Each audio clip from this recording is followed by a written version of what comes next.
Human rights commission of Pakistan Hyderabad region पारां औरतुनि ते तशद्दुद ऐं हुकूमती इदारनि सिविल सोसाइटी जो किरदार जे उनवान सां हैदराबाद जी मकामी होटल में मुशावरती गॾिजाणी कोठाई वई, जंहिंमें सियासी, समाजी ऐं औरत अॻुवाणनि वॾे अंग में शिरकत कई। उन मौके ते HRCP जे को chairman Asad Bhatt, PPMPA तंज़ीला कमरानी, HRCP Hyderabad reason जे अॻुवान प्रोफेसर इमदाद चांडियो, निज़त शीरीन, हसीन मुसरत शाह ऐं ॿियनि ॻाल्हाईंदे चयो त औरतुनि खे पंहिंजे हक़नि लाइ विढ़ण खां रोकियो वञे थो। 50% आबादी जो हिसो औरतुनि मां सिर्फ़ 1% औरत पंहिंजनि हक़नि लाइ अॻिते अचे थी। इंटरनेशनल दॿा ते असेंबलियुनि में कानून साज़ी त कई वञे थी, पर पार्टियुनि तोड़े असेंबलियुनि में जागीरदारनि जे मौजूदगी सबबि उन्हनि ते अमल नथो कयो वञे। जिन पे जुल्म हो रहा है उनको अवेयर होना चाहिए और उनको इस लड़ाई के लिए खड़े होना चाहिए।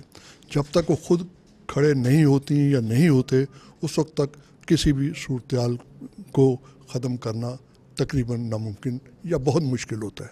जब मर्द वही सब कुछ करता है और पैसा जमा करता है और उसको अपनी इज्जत के साथ जोड़ता है तो उसकी तो हम वाह करते हैं, लेकिन जब वही बात जो है औरत को करती है, औरत जब कहती है तो हम उसको बुरी औरत शुमार करते हैं। दुनिया पूरी तरह से यह तस्लीम करे चुकी है तो औरतुनि खे जेसिताईं उन्हनि जो ड्यू हक़ न ॾिनो वेंदो तेसिताईं ही दुनिया तरक्की न कंदी।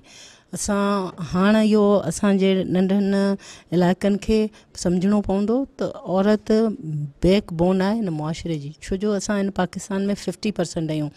हिन क़िस्म जा प्रोग्राम जॾहिं थियनि था त उहे हिन ॻाल्हि खे मज़ीद उजागर कनि था त औरत खे जेकॾहिं वॉयलेंस करे, उनखे दॿाए, हुनखे हुनजी सोच, हुनजी सम्झ खे पुठिते करे मुआशिरो तरक्की नथो करे सघे। हिननि जो जेको पहिरियों जेको थीम हुयो उहो हुयो औरतुनि ऐं छोकिरनि ते तशद्दुद जे ख़िलाफ़ु जेको आहे जिदोजहद करणु ऐं उन जे ख़ात्मे लाइ कमु करणु। पर तव्हां ॾिसो त इहा तहरीक हींअर रुॻो औरतुनि जे जेंडर ताईं मख़सूस न आहे, पर ॿिया जेके जेंडर्स आहिनि, मसलन जीअं खदड़ा फ़क़ीर आहिनि, ॿार बि आहिनि मासूम, ॿियो जेके अंडर प्रिविलेज कम्यूनिटीज़ आहिनि जंहिंमें हारियाणियूं आहिनि, ज़रई मईशत में उहे कमु कनि था, या महिनतकश औरतूं आहिनि जिन जो आम माण्हुनि सां न सिर्फ़ु वास्तो थो थिए पर उहे इन जो निशानो बि बणिजनि थियूं।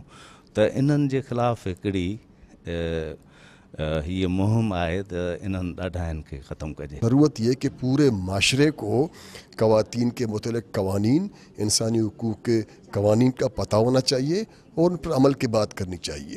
तभी मैं समझता हूँ कि जो सिंध असम्बली ने जो ज़्यादा का बहुत हवाले से अच्छे कवानीन पास किए, उन पर अमल तभी होगा जब हम सब मुश्तरका तौर पर इंसानी हुकूक और ख़वातीन के हुकूक के बारे में जानेंगे और दिल से उन पर अमल करने की कोशिश करेंगे। विजिट कयो अवामी आवाज़ मीडिया ग्रुप की वेबसाइट awamiawaz.pk।